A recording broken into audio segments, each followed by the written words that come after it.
think I might have finally figured out the secret to the way that this team plays and what we actually need to look for in a player to have success. And I think we've actually already got it, and you're going to understand what I mean in a minute.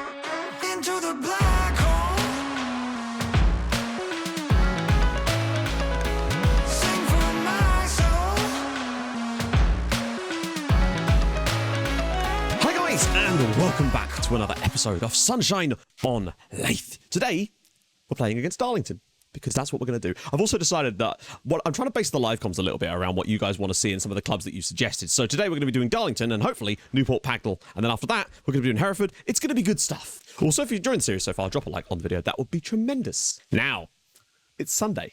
And you know what that means. It's Regen Sunday time. Got a smaller batch this week, but I've mainly focused on just sensational names this week. So first up, Edgar Ospina. Admittedly, not a wonderful name. However, he is unbelievable. Playing for Spennymoor as well, but this is the kind of left back I can dream about. I've been looking for this left back on my other save for such a long time now. One day I hope he'll spawn. I am jealous. Can I buy him? Then we've got Innocent Massacre, but as people in the chat said, he sounds like Innocent Massacre.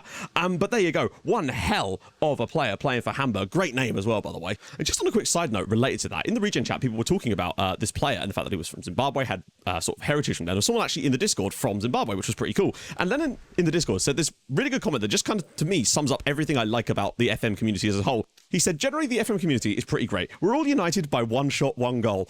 In it, though. In it. Then we've got Rod Justice, the ultimate superhero. He would be American, wouldn't he? Rod Justice. That is fantastic. That's fantastic. Then Mfo Near Sexy. Oh, yes. I don't know if he's any good or not, but he is near sexy.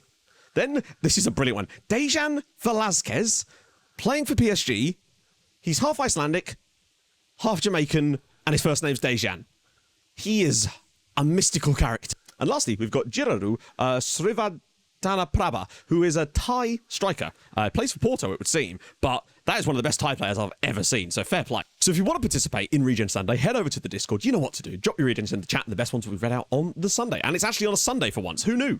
So today we're facing off against Darlington. A couple of those trial players I brought in, we now know a bit more about them, and although they're highly rated in terms of their stars, they're not actually that good. We've actually got a Faroese striker who's an international already on trial, which is kind of cool, but he's not actually that good, unfortunately. Still plays for the Faroe Islands, but, you know, they've not got the hugest pool to pick from. So with the way things are at the moment, we're in a pretty strong position, despite a few sort of dodgy results here and there. Overall, I'm pretty pleased with the start of the season. We're only 3 points off the tip of the league, and we've got a game in hand on both Boston and Telford United. So really, we are firmly in a title race right now, I would say. Although we do need to improve, because I think that we're just not scoring enough goals. But defensively, we are looking much, much better. So what do we do? That is the big question. We've got a few situations we can move around a little bit here, which I'm more than happy to do. Although, do we really want to? Yeah, I think that's probably how we'll do it, actually. Lal and Watson at the back, Winfield, Kelly, Williams on the left, or do I go with I'm just going to call I'm committed to it now. It is Declan. I have dubbed the Declan. I'm going to start Walker Rice because he's performed better. And like, honestly, our best performing right-sided player, once again, has been Ben Butman-Kitely. We can't really argue with that. So that's what we're going to go. I kind of feel sorry for Liam Mottram this season. But I do feel like Hammett's just given us something a little bit different. Although I'm still concerned. I do wonder if the pressing forward is the right role for Ben Mills. I've been wondering this for a while, but he does still score goals with it. So the bench will be Emery, Shepherd, Williams, Mottram, and Perez de Gracia, who he's not had the best of seasons, but something about him I just really like. I don't know why, but I feel like we've lost to them before. I just didn't check what tactic we were using. Let's just see. So positive, and we do want Whitport to the box on, though. So this is sort of going to be my new starting point for the most part, I think. Just moving it back to positive, being a little bit more sensible. It definitely won't create as many goals, but I do think in the long run it will make us much more defensively stable.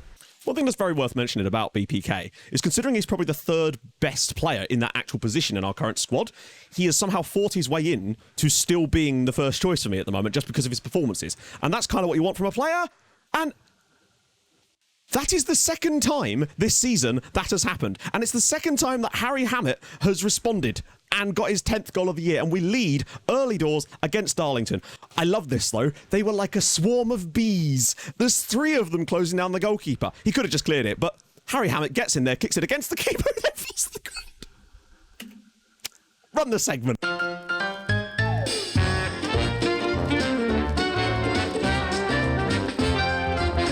What the f*** was that? Oh, what a time to be alive. We're 1-0 up, and it's Harry Hammett with the goal. 10th of the season for Hazard. Bit of space through the middle. Don't give him too much ground here. That's better. Barkworth. Bailey. You're blocking. Winfield does well. Oh, that's a really nice goal. Annoying. They've got their first shot on target and it's gone in the back of the net. We've been all right so far. We've done well. A couple of chances created, looking quite solid, but we just stood off them a little bit too much here, and we've paid the price. They don't get out to Jordan Bailey quick enough. I think Winfield was a bit worried because he was on a yellow card, but he still should be blocking this. It's actually gone through his legs. It's a good finish, though, annoyingly. Come on, lads, we're better than this. Oh, here's a chance, because Simba could put a beautiful one through for someone here. Ball in, and it's Watson again. Putman-Kitely's at the back post. His second goal of the season. And this is what I mean. Ben Putman-Kitely scores goals. It's what he does. It's only his second goal of the season, in fairness, but nevertheless, really nice work, actually, because Simba's ball, Watson, instead of going for goal, knocks it down for BPK. He's got his toe on it, and we lead again at home at Castle Park, and the fans go crazy. This will be a big win for us to keep that run going. Really, really pleased with that. First half, sure, we got set back, but we're back in front again, which is great news. I'd say defensively, we've actually been pretty good. 53 minutes, and they've had one shot on target. Admittedly, it was their goal, but that's just life sometimes. We've been really solid. We're just stopping them from getting any chances, which is about as good as you can possibly be. Because Simba, with tons of space in the midfield, he's got to spread that ball out wide, though. Finds Putman-Kitely. He's got it down. Oh, and he's gone for goal again! Putman-Kitely makes it 3-1 with his third goal of the season. He is an absolute enigma. I think, attribute-wise, he's not as good as Miles Bright. But does it matter if Miles Bright doesn't score goals and assists? What a ball from Kasimba. Putman-Kitely does so well to bring that down on his chest, takes a touch, and then just thrashes it. I've got him working on different stuff this season. He's working more on his technical side of his game, and I think that's really starting to show. That is more like it. We still stay third in the league, but that is a really, really good performance. 5 points clear now, into the playoffs, and a game in hand on a lot of the teams that are outside of the playoffs. Perfect. Putman-Kitely, what a performance. That's what we've needed from the youngster. I want to see more of that. Give him a run in the team. Let's see him finally start to grab it. He's not been red carded this year. He looks like a real deal now. It's great. I think I might have finally figured out the secret to the way that this team plays and what we actually need to look for in a player to have success. And I think we've actually already got it, and you're going to understand what I mean in a minute. But firstly, we went away to Tamworth, struggling down towards the bottom of the league. A lovely little flick on header from Harry Hammett. Ben Mills gets through, 10 minutes on the clock, smashes us 1-0 up in a terrific performance. Then we found ourselves with another chance here, just playing some nice stuff around the edge of the box. Eventually, the ball is played out to this right-hand side. Eventually, Walker Rice on the wrong wing whips the ball in. There was Harry Hammett with a lovely little header to make it 2-0, and we were cruising. And then, well, it wouldn't be us without conceding one of these. Bird with the indirect free kick, ball to the back post. Goalkeeper, for some reason, is out of position, and it was 2-1. In the just before half-time, Walker Rice with a lovely ball, and there was Jake Watson doing his thing, giving us a third goal. We hung on for the second half, did well. Next up, we went away to a very good Boston United side. Lovely ball, and there was Jake Watson to give us the lead again. We were definitely the best side on the night, which is a truly great performance from us. Unfortunately, Putman-Kitely was sent off for a second yellow in this game. But honestly, you'll understand why I still think that he is definitely the man for that role in a minute. As without him in the following game, we went at home against Farsley Celtic, who notoriously just do not concede goals. Their goalkeeper got one of the most clean sheets in the league last year, despite them finishing down towards the bottom.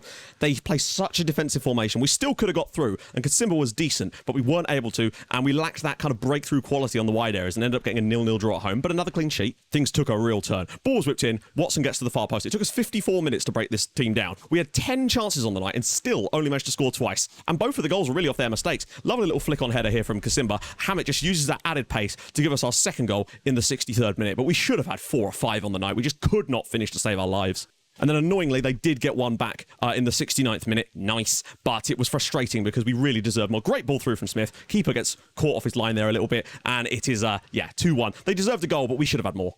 Next up, a home game against Kings Lynn Town. A lovely little flick on from Ben Mills, and then Harry Hammett just drives and drives and drives. The defender can never quite get to him, and it's still a really, really nice finish from Hammett. That's the kind of goal we needed. First minute of the game, basically. 6 clear-cut chances in this match as well. And lastly, in our final off-camera game, this time again without Putman-Kitely, you'll notice again we really did struggle. But something weird goes on when this ball hits the crossbar. Just watch the ball when this hits the crossbar. So it's flicked on here, goes up in the air, and then it just drops, like, faster than gravity, and it's able to be slipped in there by Simon Vincent to give us a very, very cheeky little 1-0 victory over Altrincham, but a huge win. But that leaves us top of the division, now by 6 points, as Telford have started to drift off the pace, and we are not showing any signs of slowing down. Only conceded 14 goals in 21 matches. The defence is sorted.